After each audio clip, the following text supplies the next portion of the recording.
I'm going to be talking about how to create this glass field, this glass effect on Photoshop. The smartphone user, I created a tutorials for them on how to create this glass effect on Pixel app. So today I'm teaching you guys how to create this too on Photoshop, and it's very simple thing. So I don't want us to waste much of our time, so let's get started.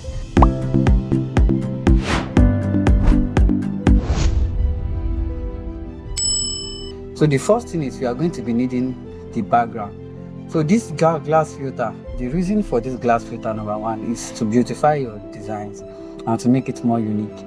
So adding a glass filter to a design makes it look like you are more of design looks more unique, more luxury and professional. So and we are going to be using just 3 tools in these designs today, and the first is the background, and the second is the rectangle tool, and the third one is we are going to be using our blending option.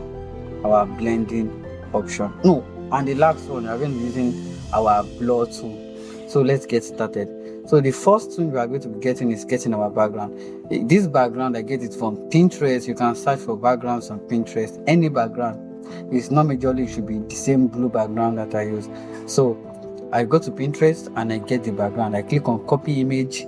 I go back to my Photoshop. You don't need to download. If you want to download to save for later, you can download. But me, I love to just copy and paste. So I click on Ctrl V. I place the background here. So this is the background pasted here. So the second thing I'm going to be doing, you see here we have the glass effect here, and here is where we can put our service, and here you can make our contact details. So now the first thing we're going to be doing is to just take our rectangle tool and draw our rectangle at the footer. So after drawing the rectangle at the footer, you see you have 4 dots here. This node, when you drag this node, it gives your rectangle radius. So we double click on the first radius and drag it down. We double click on the second radius and drag it down. Have you been designing for months, but your designs still don't look professional? The problem isn't Photoshop, Canva, or CorelDRAW. It's that nobody taught you the fundamentals. That's why I created the Graphic Design Fundamentals book, a practical guide that teaches typography, color theory, layout, hierarchy, and the principles every designer must know. Stop guessing, start designing with confidence. Get your copy today and build the foundation every successful designer needs. Click the link in the description to get yours. So we drag it down also. So after you are done with that, we take our background again. Are you listening? We take our background again. We Ctrl J, that is duplicate the background, and we go to the layers. Remember I told you in the first video of Photoshop interface, I teach you guys that the layers work by hierarchy. Now the one below is always under, and the one above is always at the top. Now this rectangle is at the top here, so that's why it's above, overriding all others on the interface. So when you bring this rectangle down, it's going to be below everything. When you bring it to the top, it's going to be above everything in the interface. So now we are bringing it a little bit below so that it can be under this one that we duplicate. So after you've done with that, you just go to filter, you go to blur, and you go to Gaussian Blur. So Gaussian Blur, you increase your blur based on how much you want it to be. So let's just have our Gaussian Blur. Okay, we have our Gaussian Blur. Then after you've done with your Gaussian Blur, right click on that layer and create clipping mask. So now it's not showing. You create it because it's almost like the background, so it's not showing. So how are you going to do that? You just go to this your rectangle, right click on it, and that is where blending options comes in. You click on blending options, then you go to stroke and give it a white stroke. So I give it 1 px. I don't know the amount of px you want to give it, but I just want it to look tiny. 1 px. So when you come to this design that I make here, this one I make, it looks like 3D. It looks like it's popping out 3D. What did I use for that? I use inner glow. So under your blending option, there's what we call inner glow. When you on your inner glow, we will see I have it glowing.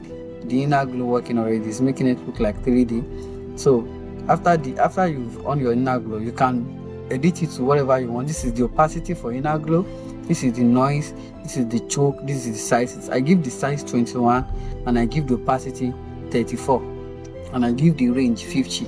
So, and when you are done with that, you just click OK. When you click OK, you see we have the glass effects for the footer. Then we want to create glass effects for the services. The same way you create the first one is the same way you are going to create the second one. Take your rectangle, drag your rectangle, drag the nodes for a little bit radius, then duplicate this, Ctrl V, duplicate this, take it to the front, go to your layers and pick it to the front. So when you pick it to the front, right click and create clipping mask, then go to filter, go to blur and go to Gaussian Blur and click OK. And after you are done with that, go to your rectangle, go to blending option and go to stroke and click on your inner glow. And boom, you are going to be having the same effect there again. You see, you have the effect here. That is how to create this glass effect on Photoshop. So in the next class, we are going to be doing more advanced tips and tricks about Photoshop. So don't miss out. This second section is for, we have the first section, which is the first 5 days. The second 5 days, we have our Photoshop. And the third 5 days here, we are going to be talking about tips and tricks. And the last 5 days, we are going to be doing more of practicals on flyer design, social media design, and every other thing. So take care of yourself. We are going to be meeting in our next class. And if you are watching this video for the first time, don't forget to click on the subscribe button. Have a wonderful time. See you in the next class.